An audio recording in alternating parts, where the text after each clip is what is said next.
그럼 구체적으로 다윗이 어떠한 방법으로 하나님을 의지했을까요? 크게 두 가지인데요. 시편 56편이 우리에게 그걸 교훈합니다. 첫 번째, 다윗은 눈물로 기도합니다. 여기 8절 보십시오. 8절입니다. 같이 읽겠습니다. 나의 유리함을 주께서 계수하셨으니 나의 눈물을 주의 병에 담으소서. 이것이 주의 책에 기록되지 아니하였나이까. 우리가 평상시에도 기도하지만 사방이 막힌 것과 같은 절망에 처하게 되면 우리의 기도의 강도가 훨씬 더 세집니다. 사방이 막혔을 때 다윗은 아마 가슴 속에서 피눈물을 토해내는 눈물의 기도를 드렸을 겁니다. 눈물은 간절함을 뜻하지 않습니까? 나의 유리함을 주께서 계수하셨으니, 여기 유리한다는 것은 아무런 보호를 받지 못하는 절대 약자를 가리킵니다.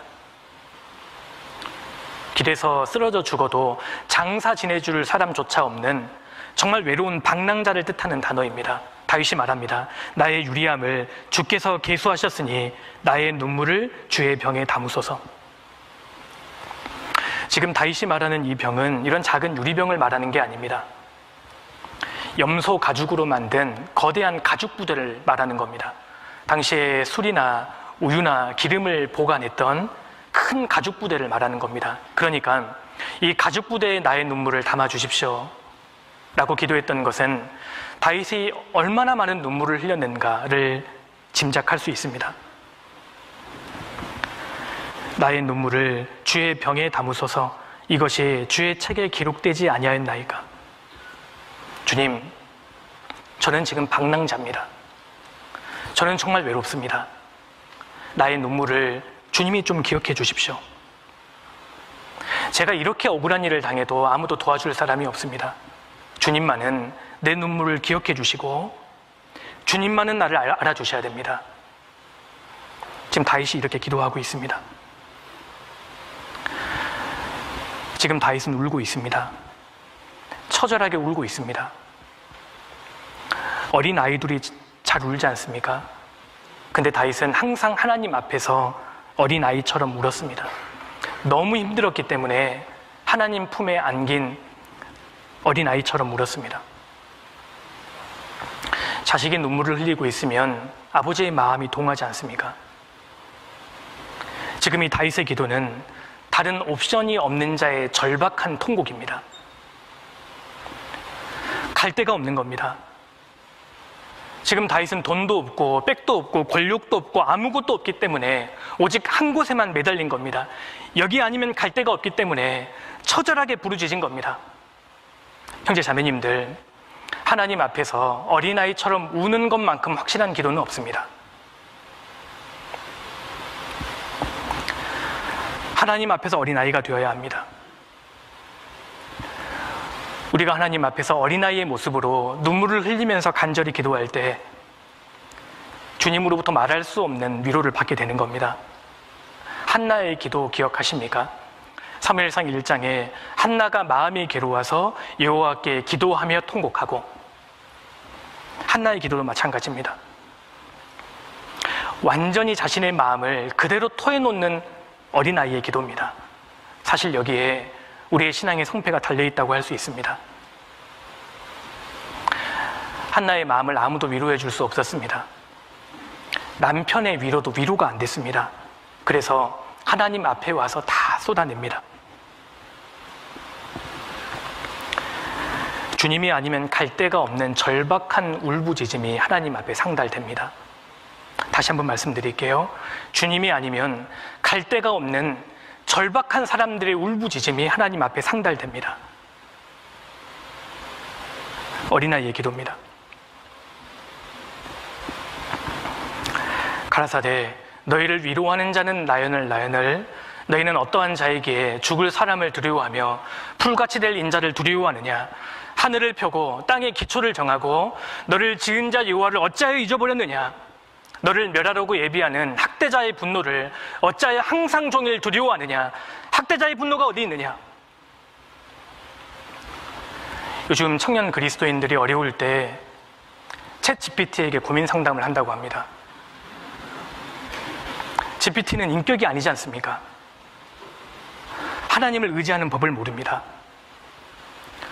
어떤 분은 총체적인 난국에 들어갔는데도 기도하지 않습니다. 힘들다, 어렵다라고 이야기하지만 절박하게 기도는 하지 않습니다. 기도는 하지만 무릎까지는 꿇지 않고 건성으로 기도합니다. 우리 시대의 많은 그리스도인들이 눈물로 이 제대로 된 기도를 하지 않습니다. 이 마지막 시대에 거듭난 그리스도인들이 체면 차리지 말고 어린아이처럼 하나님 앞에서 울어야만 합니다. 세상에서는 남자는 울어서는 안 된다고 이야기합니다. 신앙의 세계에서는 아닙니다. 신앙의 세계에서는 형제님들도 마음껏 울어야 합니다. 세상에서는 어른들은 울지 않는 것이라고 합니다. 그런데 신앙의 어른들은 하나님 앞에서 어린아이처럼 서럽게 우는 사람들입니다. 일본의 우찌무라 간주 있지 않습니까? 나는 커다란 아이다. 하나님과 함께 노는 자이다. 나는 100살이 되어도 어린이다. 나는 영원부터 영원까지 하나님 앞에 어린아이다.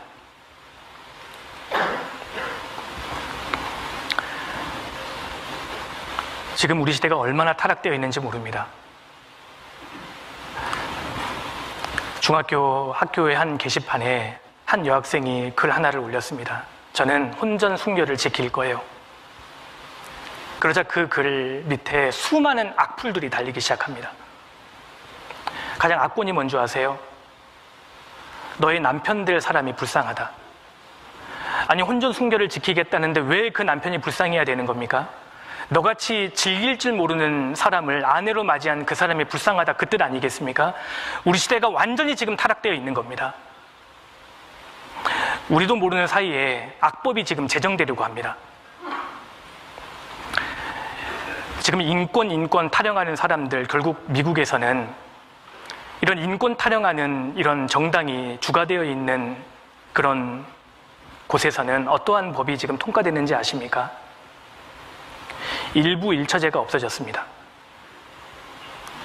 일부 다처제입니다. 이것이 과연 여성 인권입니까? 우리나라도 머지않아 그렇게 되지 않는다는 법이 없지 않겠습니까? 지금 우리 시대가 여기까지 온 겁니다. 복음 전하기는 갈수록 어려워지고 있습니다. 하나님을 믿는다고 이야기하고 창조주 하나님에 대한 이야기를 하면 미쳤다고 생각합니다. 복음 전하는 것이 점점 어려워집니다. 그런데 이런 시대를 살면서 그리스도인들이 눈물을 흘리지 않는다는 것, 절박한 기도를 드리지 않는다는 것, 우리가 어린아이가 되어야 합니다.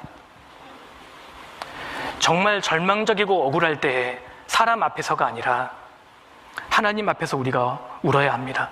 그러면 주님 반드시 위로하십니다. 56편 9절 보십시오. 9절 같이 읽겠습니다. 내가 아뢰는 날에 내 원수가 물러가리니 하나님이 나를 도우심인 줄을 아나이다. 다윗은 아뢰는 날에 기도하는 그 순간부터 원수가 물러간다는 것을 믿었습니다. 하나님의 자녀가 어린아이처럼 눈물로 기도할 때 하나님 반드시 개입해 주십니다. 힘들다, 어렵다라고 말은 하면서도 절박하게 기도하지 않는 분들은 지금부터라도 다윗의 기도를 배워야 합니다. 정말 대충 기도하지 말고 정직하게 시간을 충분히 내서 간절하게 기도해 보는 겁니다. 꿇은 무릎이 정말 아프도록 하나님 앞에 부르짖는 겁니다. 욥이 그렇게 기도했습니다. 욥의 마음을 아무도 위로해 주질 못했습니다. 그래서 욥이 이렇게 기도했지 않습니까? 한번 찾아보시겠습니다. 욥기 16장입니다.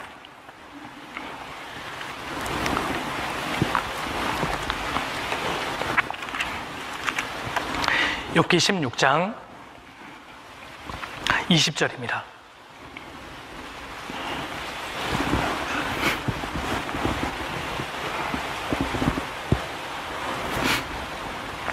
(20절) 같이 읽겠습니다.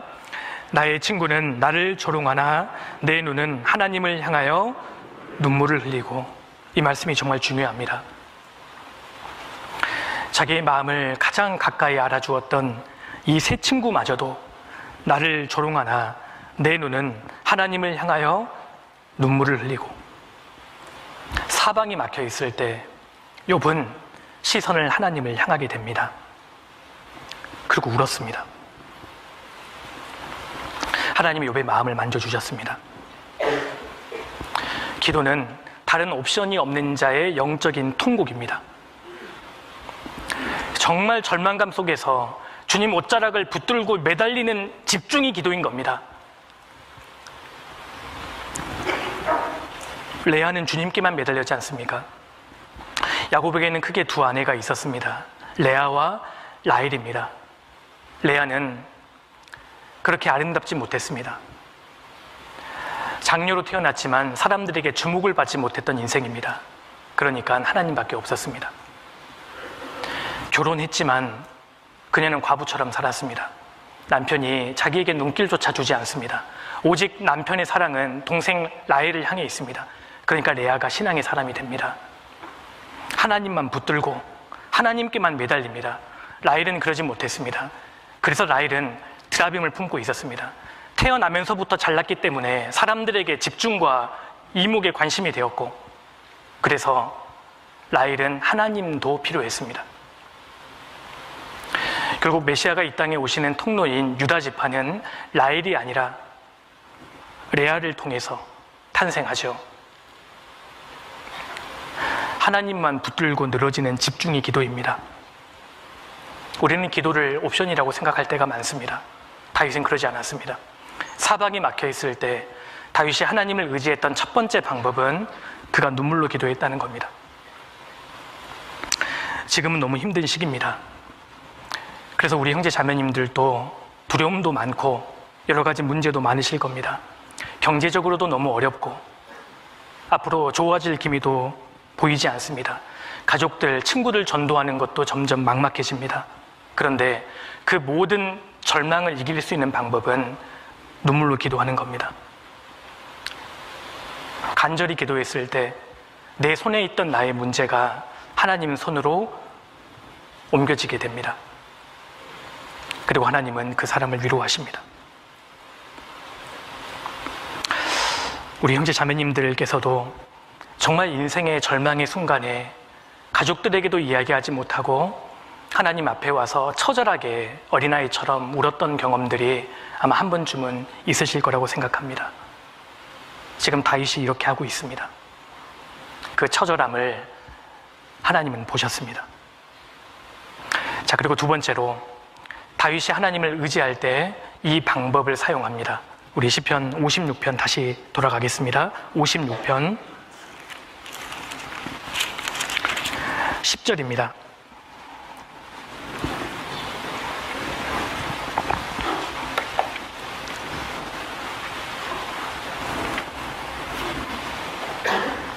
같이 읽겠습니다. 내가 하나님을 의지하여 그 말씀을 찬송하며 여호와를 의지하여 그 말씀을 찬송하리이다. 다윗은 이 사방이 막혀있는 절망적인 순간에 하나님 말씀을 찬송했다, 이렇게 고백합니다. 말씀을 찬송한다는 것은 그냥 말씀을 듣는 것이 아니라 그 말씀을 붙잡고 그 말씀을 마음에 새기고 그 말씀을 높였다는 뜻입니다. 두 번이나 반복했습니다. 내가 말씀을 찬송하리이다. 지금 엎드려 울고 있는 다윗에게 하나님께서는 약속의 말씀을 주셨을 겁니다. 정확히 어떠한 말씀을 주셨는지는 우리가 알 수 없습니다. 그런데 다윗에게 정말 필요한 말씀, 그 상황에 꼭 맞는 말씀을 다윗에게 주셨을 겁니다. 어려움이 다가올 때 말씀을 주시는 것이 사실 최고의 축복이라고 할 수 있습니다. 107편 넘겨보시겠습니다. 107편 20절입니다.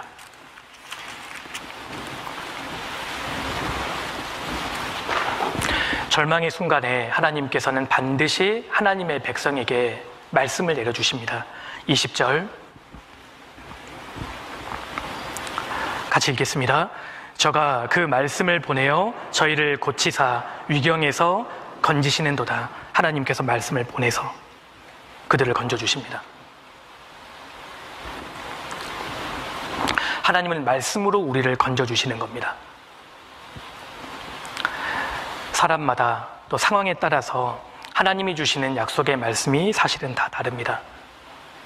지금 블레셋 땅에서 엎드려 울고 있는 다윗에게 하나님께서 어떠한 말씀을 주셨는지 정확하게 알 수는 없지만 다윗이 그 말씀을 들었습니다. 그리고 그 말씀을 붙잡습니다. 특별히 지금 어려운 골짜기를 통과하고 있는 형제 자매님들께도 하나님께서 틀림없이 특별한 말씀을 내려주실 겁니다. 그래서 어려울 때일수록, 내 인생이 완전히 사방이 막혀 있을 때일수록 말씀을 주의 깊게 들어야 되고 말씀을 열심히 읽어야 됩니다. 하나님 말씀을 반드시 주십니다. 그리고 그 한 구절의 말씀을 마음판에 새기고 그 말씀을 높였을 때 시간이 지나면 반드시 그 말씀대로 되지 않습니까? 내 인생 가운데 중요한 기로에 섰을 때, 정말 어려운 상황에 봉착했을 때 그냥 말씀을 흘러들어서는 안 됩니다. 그럴 때일수록 말씀에 집중해야 합니다. 그리고 그럴 때일수록 말씀에 돌아가서 하나님 말씀에는 도대체 어떻게 되어 있느냐, 내가 이 말씀대로 순종하면 하나님이 해주실 것이 분명하냐, 하나님이 진짜 도와주실 것이 분명하냐, 이걸 물어야 합니다. 그리고 그게 정말 분명하다면 내 인생을 하나님 말씀에 걸어야 합니다. 그것이 주님을 의지하는 겁니다.